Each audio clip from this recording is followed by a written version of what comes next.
Hello everyone, नमस्कार, सुस्वागतम, welcome, अभिनंदन। दिस इज डॉक्टर लता ब्रशकरोवर। मैं आप सभी लोगों का हार्दिक अभिनंदन करती हूँ। आई होप आप सब लोगों की दिवाली बहुत बेहतरीन रही होगी।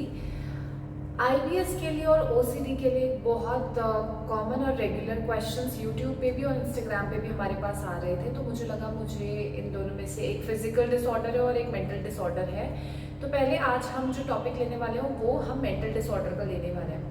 Obsessive compulsion disorder is something कि मतलब जो पर्सन होता है ना वो बहुत ऑब्सेस्ड होता है किसी भी चीज़ को करने के लिए। अगर वो सफाई कर रहा है तो सफाई करता रहता है, हैंड वॉश कर रहा है तो वो हैंड वॉश करता रहता है, अगर किसी डर्टी चीज़ के बारे में सोच रहा है तो वो सोचता रहता है। कई लोगों को सेक्सुअल जो है वो एडिक्शन हो जाता है इस चीज़ के लिए, है ना। बहुत लोग ऐसे होते हैं स्पेशली मेल्स जो कि सिर्फ एक बार किसी सेक्सुअल हैबिट में पड़ जाते हैं, जैसे लाइक मास्टरबेशन, तो वही करते रहते हैं। अगर ऐसी प्रॉब्लम किसी भी पर्सन के अंदर आ रही है या आपके घर के किसी पर्सन के अंदर है, या फिर आपको खुद को अपने अंदर ये सारी इनमें से कोई भी प्रॉब्लम दिखाई दे रही है कि एक चीज़ के लिए आप बार बार सोच रहे हो, कर रहे हो। कई लोगों की आदत होती है मतलब ऐसे सर टेकते रहते हैं सर। कई लोगों की आदत होती है कि कोई चौराहा भी आता है वहां पे भी टेक देते हैं, तो ये भी ओसीडी के सिम्टम्स में आ जाता है। मतलब कि आपका जो नर्वस सिस्टम है कहीं ना कहीं डिप्लीट हो रहा है, आपको टेक केयर करने की ज़रूरत है। आप जैसे अपनी गाड़ी की सर्विसिंग कराते हैं वैसे ही आपको अपनी बॉडी पार्ट्स की भी सर्विसिंग टाइम टू टाइम करानी चाहिए।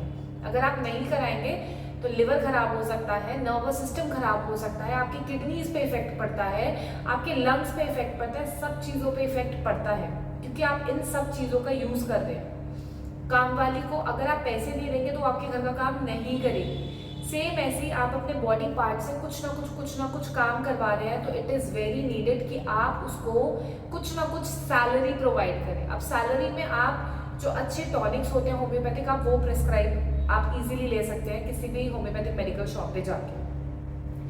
अब जो ओसीडी के लिए हम पैच फ्लावर रेमेडी यूज कर सकते हैं। सबसे फर्स्ट स्टेज में अगर आपको लग रहा है कि ये प्रॉब्लम आ गई है तो मतलब कोई भी हैबिट छुड़वाने की जो दवाई होती है दैट इज क्रेब एप्पल। मतलब छुटकारा चाहिए, अगर टेंडेंसी है कि ये प्रॉब्लम से छुटकारा चाहिए पेशेंट को, तो आप क्रेब एप्पल 30 दिन में 4 टाइम्स 3 ड्रॉप्स ले सकते हैं। या फिर ऐसे आप 500 ml की या 1 लीटर की बॉटल ले लीजिए और उसमें 21 ड्रॉप्स या फिर 11 ड्रॉप्स आप डाल के पेशेंट को कंज्यूम करने के लिए दे दीजिए।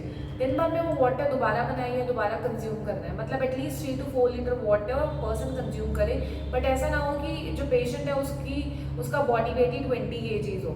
हर 20 kg के पीछे 1 से 1.5 लीटर वाटर कंजम्पशन होना बहुत ज़्यादा आवश्यक है। अब ये चीज़ आपने ध्यान रखनी है कि ऐसा ना हो कि पर्सन जितना पानी पी रहा है उतना उससे ज़्यादा यूरिनेट करके आ जा रहा है, इससे किडनी पे इफेक्ट पड़ेगा।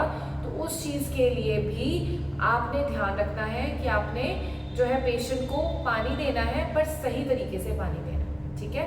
अगर किसी की कोई क्वेरी है तो आप कमेंट सेक्शन बॉक्स में जाके हमसे अपने जो क्वेश्चंस है वो पूछ सकते हैं, या फिर हम थर्सडेज को लाइव आते हैं यूट्यूब पे 10 PM, आप तब हमसे बात कर सकते हैं। या फिर आप अपने जो क्वेरीज हैं वो हमें मेल के थ्रू भी पूछ सकते हैं, हम रिवर्ट करेंगे विद इन 3 days। और कोई भी आपको क्वेरी लगती है कि ये टॉपिक आप जानना चाहते हैं, आपको नहीं पता, नहीं समझ में आ रहा, तो आप हमसे बेशक पूछ सकते हैं। ऐसी छोटी छोटी वीडियोस हम आपको बनाकर देते रहेंगे। अगर ये वीडियो अच्छी लगी हो ऐसे लोगों को ज़रूर शेयर करें ताकि हम लोग की हेल्प हो पाए।